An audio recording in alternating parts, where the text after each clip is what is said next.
gentlemen, and my sincere gratitude to Max and to the management of Chatham House for giving me this rare privilege to speak to all of you on what is going on in Ghana's electoral process, especially this year. It's 1 month to the elections, and I'm sure everyone is wondering, what is the chair of the Electoral Commission doing outside Ghana at this time when the EC has news updates every 5 minutes on Ghana Web? It's simply because Ghana may be having elections. And yes, the elections belong to the people of Ghana, but they are not a solely Ghanaian affair. We have Ghanaians outside of Ghana. We have other stakeholders in the electoral process. We have investors in Ghana. We have people who have a keen interest in Ghana and who need to know what is going on in Ghana. And so we thought it was important that the chair of the commission should take about 2-3 days and just engage stakeholders other than just the electorate in Ghana. I've been asked to speak about the processes and priorities of the Electoral Commission of Ghana. That by itself will take me the entire day. But if Max would permit me, I would like to speak about the priorities first, and then I would go into the processes. First, I think we start by a very quick lesson in Ghanaian political history. Ghana returned to constitutional government and multi-party politics in 1992 when we adopted the constitution. And since 1992, we have had 6 successful elections. And we're about to have the 7th, on the 7th of December. Lucky 7-7. Now, all these elections, as you all know, have been very vigorously and very tightly contested. But at least from the perspective of international observers, if we leave out our political actors for a minute, they've all been deemed free, fair, and transparent. Now, for an African country such as mine, if you look back to a quarter of a century before we started this path of multi-party democracy, which is our 4th attempt, by the way, we endured 4 coups d'etats, and God knows how many other attempted coup d'etats that were escaped. And so for us to adopt multi-party democracy and be going into our 7th consecutive election is not a mean feat. While we have been doing this, as much as we like to berate our own elections, but while we've been doing this in Ghana, we've gone totally against the trends in our sub-region. Excuse me. In the same period that we've had our 6 elections and consolidated our democratic stability, our neighbors in the ECOWAS sub-region have suffered 14 coup d'etats. We've had 3 civil wars. We've had about 12 regional insurgencies and many foreign interventions. That sort of instability also breeds other problems. Religious extremism, lawlessness, terrorism, human trafficking, drugs and arms smuggling. And so in this sea of instability, where we've seen countries that are around us which have been almost brought to their knees, and some brought to their knees because of the actions of minority groups fighting for control for natural resources, citizens fighting for power and for money. It's not unfair to say that Ghana has done very well for itself by staying on the path of multi-party democracy.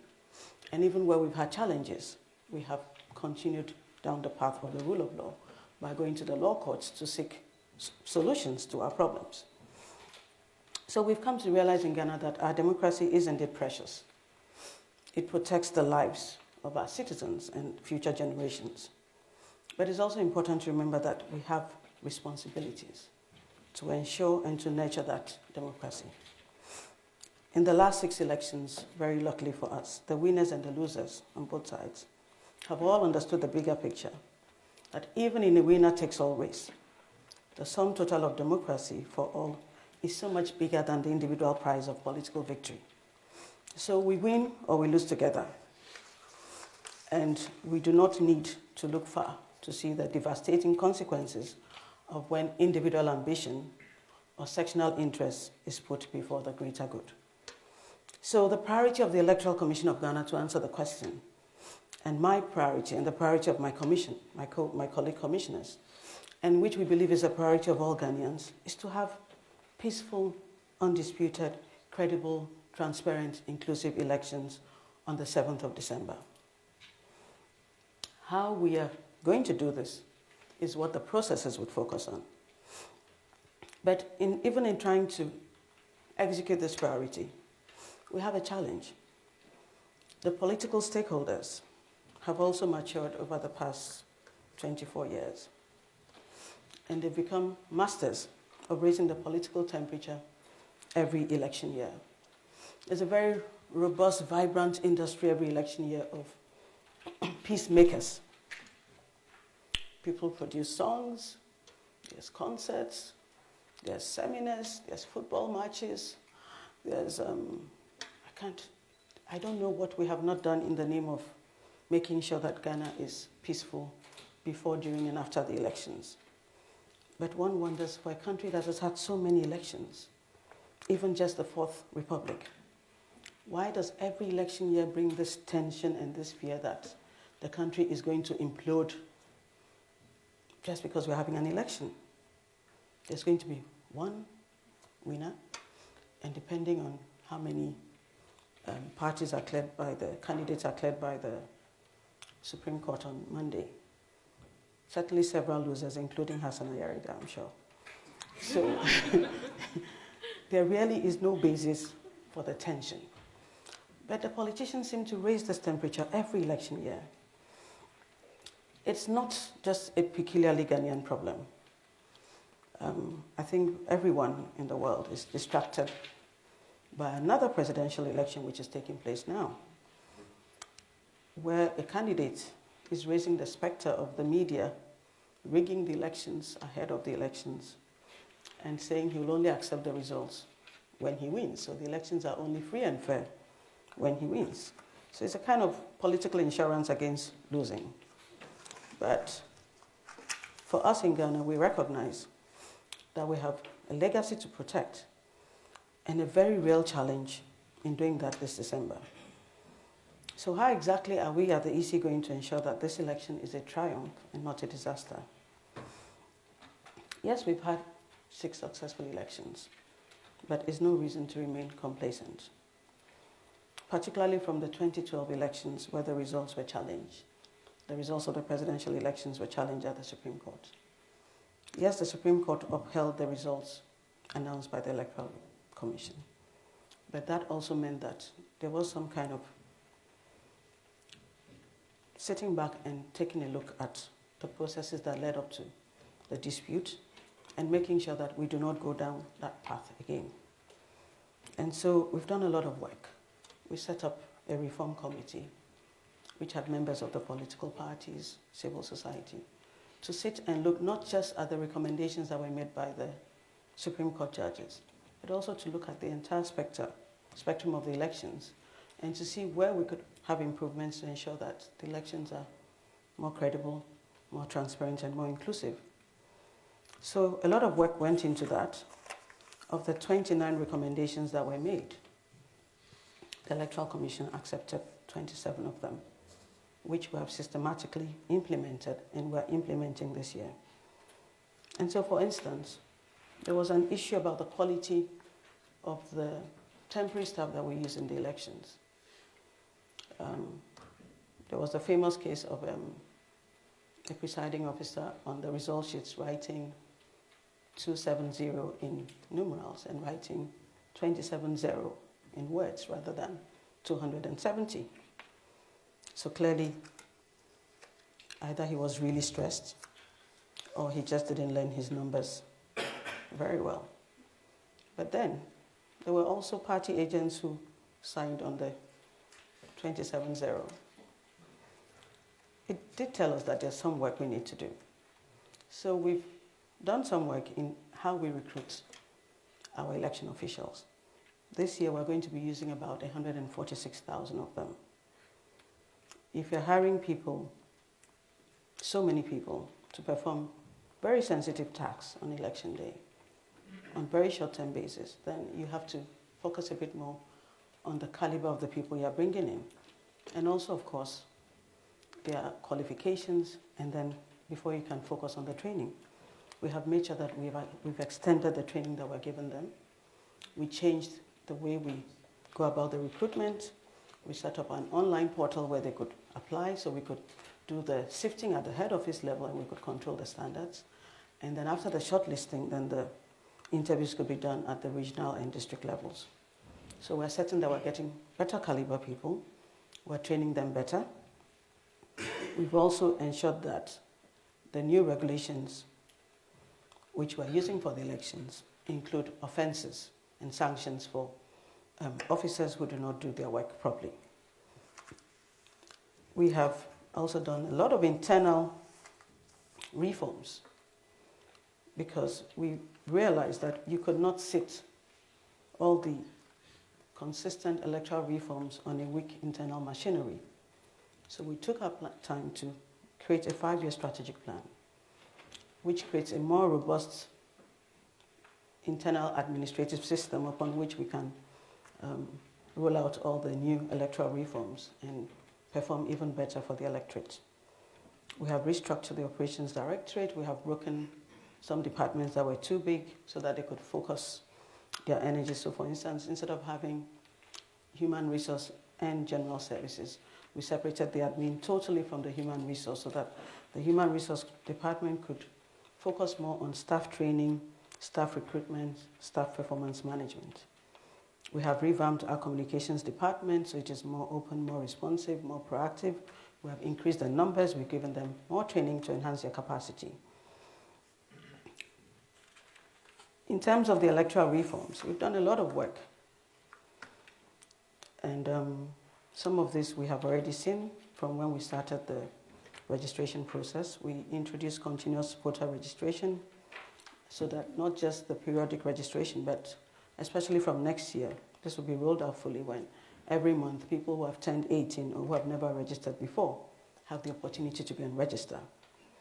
For the first time this year, during the exhibition of the register, we used the biometric verification devices so that we could confirm the identities of the people who showed up at the exhibition centers. And we could also make sure that we had a sense of those who may have problems on election day, even though they are validly registered, and the system, maybe because of low quality fingerprints or problems in how the fingerprints were captured, does not recognize them. We have ensured that people with disability and vulnerable persons, such as pregnant women, nursing mothers, and the aged, are given priority at all polling stations on election day. We have increased the number of polling stations from 26,002 to 29,000, but on election day we'll be using 29,992 because there were 8 polling stations where people did not opt to register under. But in increasing the number of polling stations, this meant that the numbers of voters per polling station were reduced so that voting can happen faster, counting can happen faster, less pressure on the machines and the staff on election day. We have put clear provisions in the law for processes and procedures to be followed when we are adjourning the polls, so that if there's a disruption because of a natural cause or human activity, the polls will be adjourned and we can continue the polls the following day. We're working on multiple measures which we're going to roll out soon to reduce the incidence of rejected ballots, which is a major problem in Ghana. In fact, it's been said that when we have elections in Ghana, the rejected ballots, if there were candidates, they would be the third on the list of winners. We have ensured that we have said, and is in the law, that we will publish the results of the presidential election for every polling station within 72 hours of the elections on our website. We have changed the collation process so that when the results move from the polling stations, after they've been signed by the presiding officers and the agents, it moves to the constituency collation centers where the counting agents and the returning officer would collate it and sign it. And then it is put on a screen and projected so everyone can see it and confirm, and then it is sent to us. And again, agents of the political parties and the candidates get copies of the results at the polling stations and at the constituency collation centers. This doesn't take away from the existing processes which we have, which ensure that political parties are present when ballots are being printed. They know when ballots are being moved and deployed to the stations. And on voting day, the presiding officer is required before the start of voting to open the box so that everyone who is there and the agents can see that it is empty, put his seal on the box, and the agents of the candidates and parties are also permitted to put their seals on the ballot boxes so that while voting is going on, the boxes are secure, and at the end of voting, they take off their seals. Presiding officer takes off his seals before we start counting. We learned from 2012 that machines could fail us when we had a few challenges with the biometric verification devices.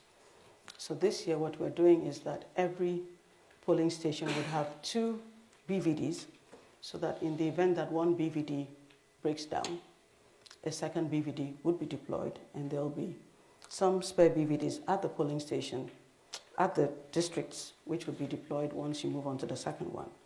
There'll be 4 technicians in every district who are supposed to provide technical support to the polling stations in that district. And we're having a national ops room with 20 technicians who are supposed to be in constant engagement with the presiding officers on the ground to deal with any challenges which may come up. We would, of course, also have an open line, toll-free line, which will be announced to the public so we can get input from the public on what is going on election day across the country. And if we need to bring in the security agencies to support in any situation, they'll be quickly informed and deployed there. For the first time also, we have talked about the recruitment. So a lot of work has gone into this. The results, the pink sheets, the famous pink sheets, are going to have unique serial numbers, and we're enhancing the security features on the pink sheets to better protect the integrity of the electoral system. Of course, the usual things where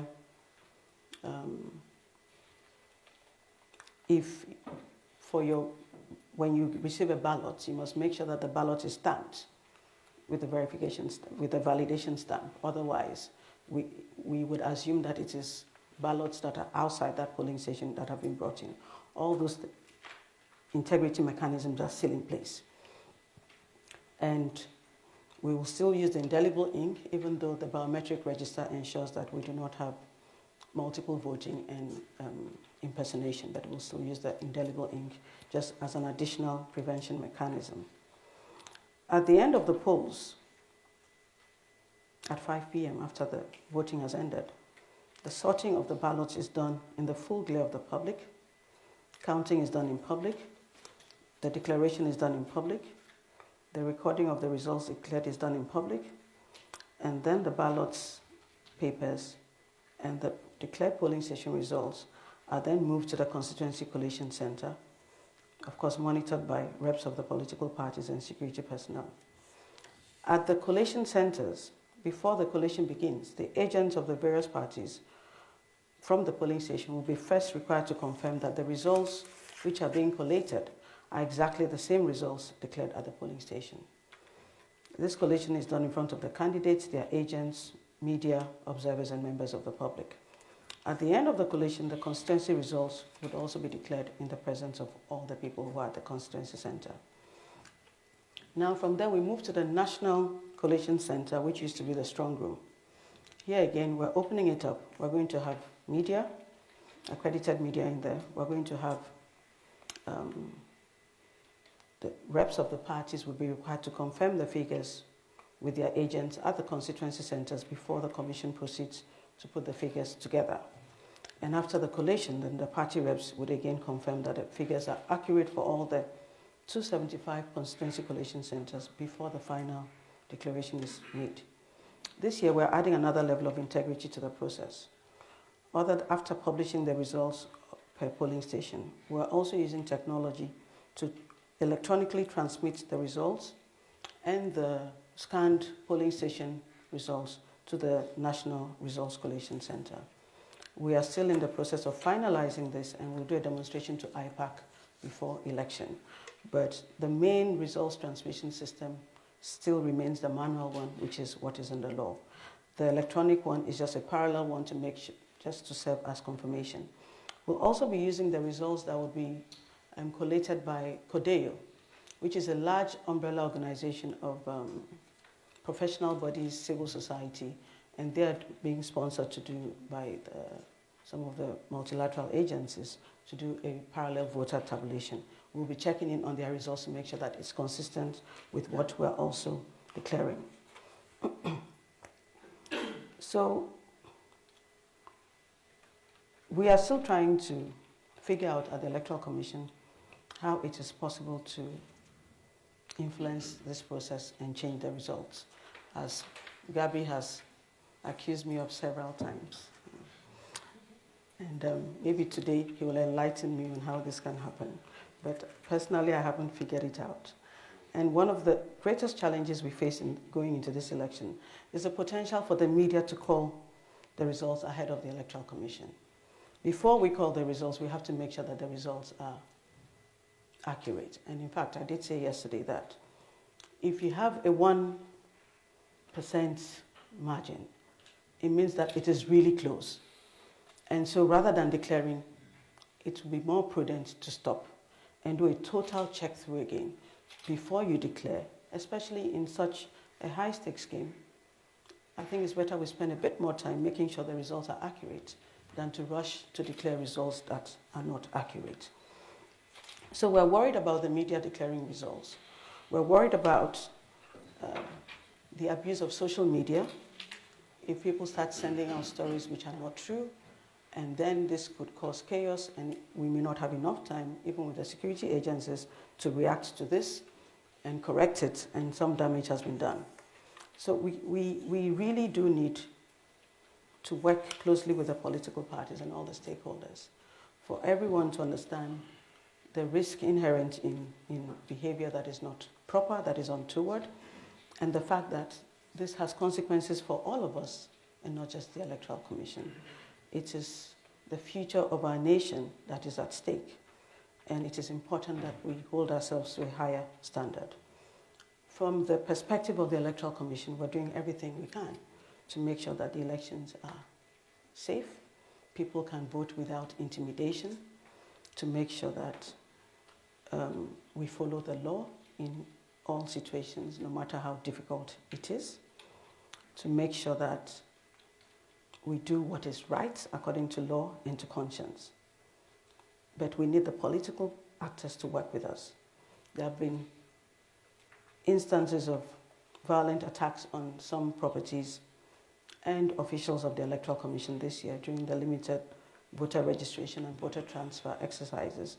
And it's getting difficult now to send staff out after those incidents have happened to again continue with the work. And so some of these activities have been disrupted in some districts.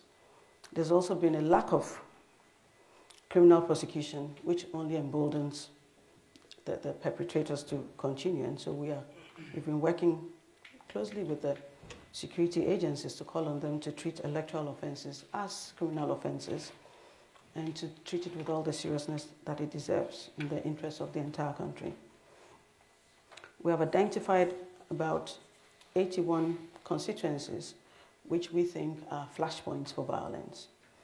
The police have identified over 5,000 polling stations as hotspots.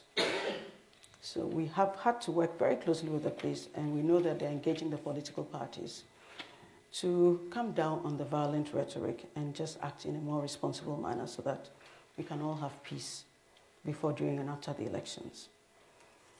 We are resolute at the Electoral Commission that we would deliver good elections this year. A lot of work has gone into this. We've done all kinds of backup plans to make sure that if anything fails, there's a plan in place to support the process. We are very confident that we will succeed. We have history on our side, we have experience on our side, and we have a reputation for delivery in Africa.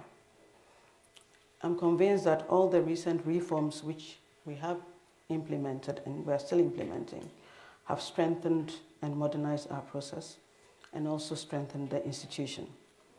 And come December 7th, I'm certain that Ghana would have very successful elections that would be the admiration of the continent. I did promise Max that I will not speak for long so I can have more time to take questions. And so I'll end here, and it will be my pleasure to take your questions, your inputs, and of course, your suggestions. Thank you.